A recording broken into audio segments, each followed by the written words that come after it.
Fox News is just willing to do whatever to run cover for Trump's narratives and to be sort of like a state-run network. And that made itself so clear in how they edited this video of Minneapolis Mayor Jacob Frey. Watch this clip that was put together by the Tennessee Holler, describing it as professional liar. Laura Ingraham showed her Fox propaganda audience a selectively edited clip to make it look like Mayor Jacob Frey was telling people to fight ICE in the street when he was actually saying the opposite. And watch, the first part will be what they aired on Fox, and then the second part will be more context. Jacob Frey told the insurgents not to take the bait in responding to ICE. In another breath, he said this. We have residents that are asking the very limited number of police officers that we have to fight ICE agents on the street, to stand by their neighbors. Frey says fight ICE, urging police to fight ICE agents. Again, it's insanity, but not if this is what you want. So she plays that and goes, he's saying police fight ICE. Now let me play you a little bit more context. Cannot be at a place right now in America where we have two governmental entities that are literally fighting one another. Why are we put in this position? We're put in this position because we have approximately 600 police officers in Minneapolis, far fewer that are able to work at any given time. So the context is that, and there's even more than that if you watch the full speech, is he's talking about citizens that he represents are calling the police to help them whenever they're encountering ICE. And after he says they're asking that we fight ICE with the police, he goes, we cannot be in a place where two governmental entities are having to fight each other or where citizens are calling for that. So his message is things have gotten so dire that we're being asked to use our police department to defend our own citizens from their own government. And we can't be in that place. Meaning we shouldn't be in that place. Meaning he doesn't want that. Meaning he's not advocating for the fighting. But she snipped that out. Insane. And then, I mean, this is happening all the time. Just these pretty dishonest propagandists like Scott Jennings posted this. Minnesota will remain an island. Waltz, this is responding to a Tim Waltz tweet, the governor of Minnesota. Waltz cannot be more explicit. This buffoon believes he's seceding from the Union. We are well into Insurrection Act territory. But let's look at the full post. State investigators have been on the scene in North Minneapolis. I know you're angry. I'm angry. What Donald Trump wants is violence in the streets. But Minnesota will remain an island of decency, of justice, of community, and of peace. Don't give him what he wants. It's like the most, we just want cookies and cotton candy and kisses and flowers. We want to be an island of decency, of justice, community, and peace. And then Scott Jennings just grabs, we want remain an island, and goes, he's calling for secession. Because when you own as many wigs as I do, you got to put a place to put them all. Speaking of Mr. Scott Jennings, here's an interesting admission from him about how he sees his job on CNN. He's that CNN pundit that I'm sure you're aware of. I do love Hollywood. Do you consider yourself as you're like in showbiz now? Yeah. Yeah. What I do is a mixture of showbiz and WWE. Yeah. And you're a heel. I'm a lovable rascal, but if you want to call it a heel, What? He just admitted he sees himself as a mix between show business and WWE. So think about this. What would be one way to say, like, it's not even that he said, I see myself as a blend between a commentator and showbiz, which would be like a little fake, a little real. He picks two fake things and says, I'm a little bit of a mix between a fake thing and a fake thing. A performance and a performance. Does a WWE wrestler really want to kill their opponent? No. But they're pretending like they want to. So that it's like literally reality is completely fictionalized. Same thing with show business. And he's saying his job as what's supposed to be an honest commentator is a mix between fiction and fiction. So let's check in on his WWE. While you watch it, please do click the subscribe button if you appreciate this show. All it takes is a click, makes a big difference. I appreciate it greatly. This is not he said, American. this is that not is not the way he should be. This is not a behaving. threat. It's a promise. He It's says. a promise, But right. to Stacey's point, where are the alleged threats from the mayor and the governor toward federal officials? Do they exist? Yeah, I think they've made statements that you could reasonably consider to be threats toward ICE agents, Like and they're what? gonna take Like these what? statements to a grand jury. Abby, they've Like made plenty what, of Scott? they've made I mean, you plenty gotta- of you gotta comments that substantiate the- indicate these people we're under federal occupation. We're under federal occupation. Scott, is that a threat? It sounds like a threat to Scott, me, it but we'll is see what a not- grand that jury is wants to not do. a threat. That's your opinion. I've got Scott, a different But that's opinion. I'll see what a not a grand jury. threat. Now, those words are opinion words. Those are words, are not yeah. threats. They are purely he opinion. might be. So as they're now investigating, the federal government's investigating the governor of Minnesota and the Minneapolis mayor for impeding ICE operations. You have Jennings going, yeah, it's Todd Blanche's statement that they've made threats is justified. How is it justified? And the only phrase he can think of, because Tim Walz is sending posts saying they're an island of decency, love, and smooches. So then he has to grab, we're under federal occupation, which is not even close to a threat. And what else? Wait, occupy, federal occupation. Is that not exactly what is happening? Is that not exactly what y'all are doing? Then you have this. When the mayor suggests that he's encouraging citizens to call 911 when they see ICE officers, that is very close to a federal crime. So, first of all, I should say, what he just said is not actually what Mayor Fry said. So I know this is a running theme, but there's just been a lot of taking things completely out of their appropriate context. He was actually saying what Mayor Fry was saying was that Minneapolis residents are calling 911 when they encounter ICE, and that the Minneapolis Police Department cannot respond to all those calls because they don't have the manpower. But you were saying. Right. Well, Another example of what Laura Ingraham did there that she was fact checking. By the way, I don't know how to say this in a way that doesn't seem like it's totally irrelevant, but I wasn't familiar with how many Democratic leaders there were that looked, and I mean literally looked, so good. And that helps. Like whenever a serious topic is being addressed and the spokesperson comes out, and I don't know almost anything about Mayor Fry other than what I've really seen since controversy in Minneapolis, but he comes out, he looks like Bateman is that his name in the movie about the sociopath, but he seems like he's not murdering people, but has like the charisma of a murderer, if you catch my drift, or of that one in American Psycho, and instead of it being like, so we have to make sure, instead he's like, oh, we can't be fighting each other in the streets. That's not America. It's like, oh shoot, no, it's not. No, puppy, it's not. It's not. I agree. Woo. Okay. Sorry, flustered. Now we move forward to something very serious, which is a Republican here being confronted about one of the latest videos of ICE abuses. You've seen all the videos that are constantly coming out of what's happening in Minneapolis. Let me just play one of them. This was an incident with a woman who was, kind of driving into a situation. She was going to a doctor's appointment, apparently, and is obviously confused about what's going on. But look at how the ICE officers deal with this woman. Yeah, so you have a disabled woman on the way to the doctor. Like, how do you even think of a more insane context? And then drives into a protest and is like, I don't want to back out because I saw how that went for the last person who did that.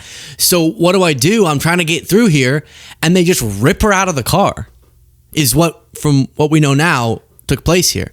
who says she is disabled and is telling them that she is disabled and is on her way to a doctor's appointment. I mean, what do you think when you see this kind of stuff? No, the optics are, let's be honest, not good.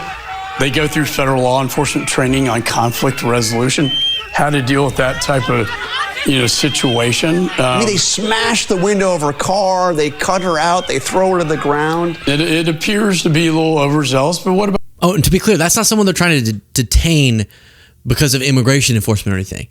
This is just someone who's driving through. About the actions of the murderers and the drug traffickers and... Well, those are horrible, but that's not our government. Into this country by Joe Biden and Mayorkas. What about... Aw, pitiful. Wow, you're such a pitiful person, Michael McCall. That's horrible. Did you just do that? He asked you about why random Americans are being harassed, ripped out of their cars, shot, thrown into unmarked vehicles, detained for indefinite numbers of days, because sometimes they're literally in the wrong place at the wrong time trying to get somewhere. That was the question. The way that you... Yeah, everyone's asking, go after the murderers. Yeah, everyone's asking, go after the rapists. But the whole point is that's not who they're going after. That's the point. Then you have this, and I know this can just get heavy, and I'm trying to bring you along in a way that isn't too depressing, but it is depressing. Next headline, couple says ICE agents gassed them as they drove with 6 children. Sean and Destiny Jackson said they were trying to escape a clash between ICE and protesters. Again, wrong place, wrong time. Not even protesters shouldn't be treated like this, but this didn't even happen to be protesters. When agents used tear gas near their car, their children gasped for air. I'll show you Kristi Noem being confronted about that. Acknowledge that. I want to talk to you about some of the incidents that the public has seen. There was a U.S. citizen, Aliyah Rahman, on her way to a medical appointment out in Minneapolis. She was dragged out of her car and detained. Video of her arrest was spreading on social media. There were allegations there of aggressive tactics.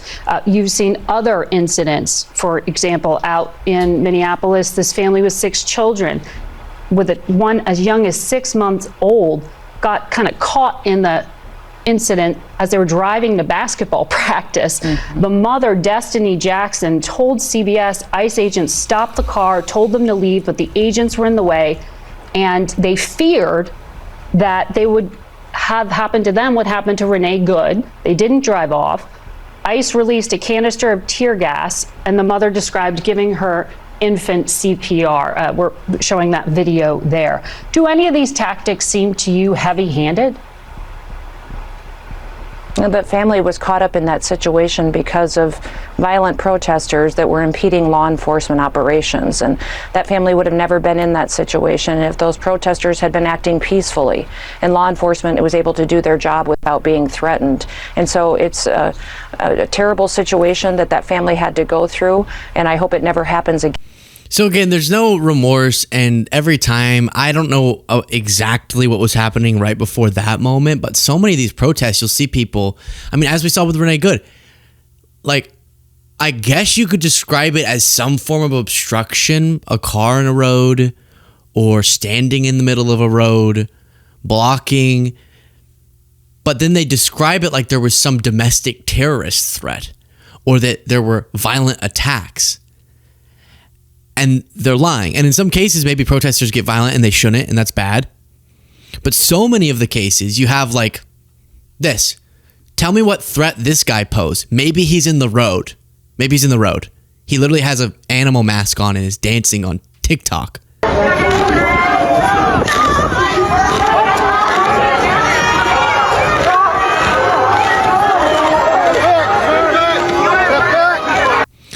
So then they'll describe him as being violent, when it's like, at best, he was in a place that you might have had to drive around him. Maybe that was the threat that he posed. And then they're obsessed with looking, I'm not going to say it, but there's a particular image from a particular time that these videos really, really remind me of. And I don't know why this dude, who's one of these ICE commanders or something, needs this for himself. we know the guy. Big old gurgling truck. Just, you know that? And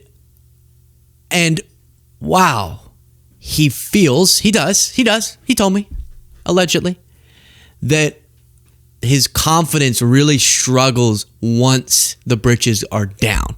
When they're on, he's comfortable. But when the britches are down, he all of a sudden feels really bad about himself as a man. And I told him, you shouldn't, but don't take it out on people because you're so insecure in your manhood. And you don't need to make hype videos of you walking around with 38 agents, like trying to create a scene so that you can shout, "Get back!"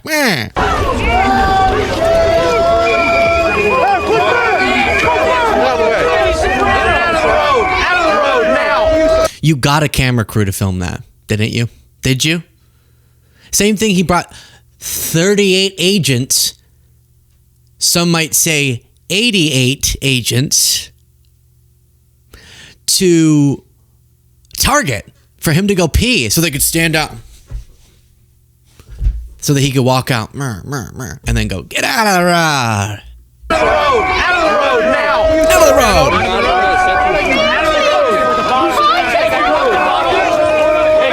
Hey, drop that bottle! Drop that bottle! You're all fucking pretend! Coward chicken shit fucks! Woo! Wow! Wowza! Wowza. And then you have Fox News very concerned that a frozen pickle was yelling at ICE. The Fed car is about to come out right now, Pete, if we can pan to the left. So you'll see what happens here.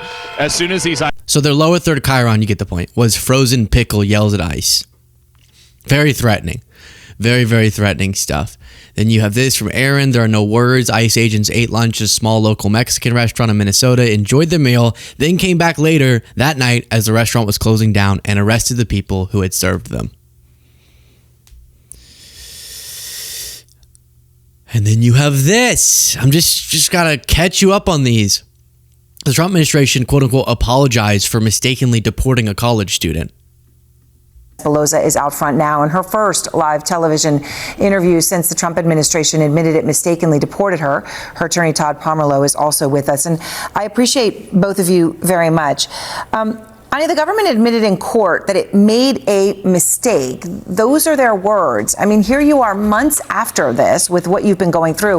What's your reaction to that stunning admission?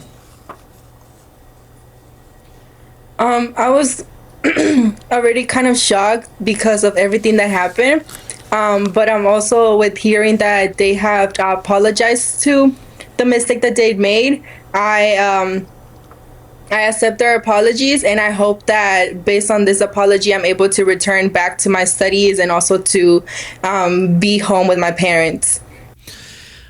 You know how you prevent mistaken, accidental deportations?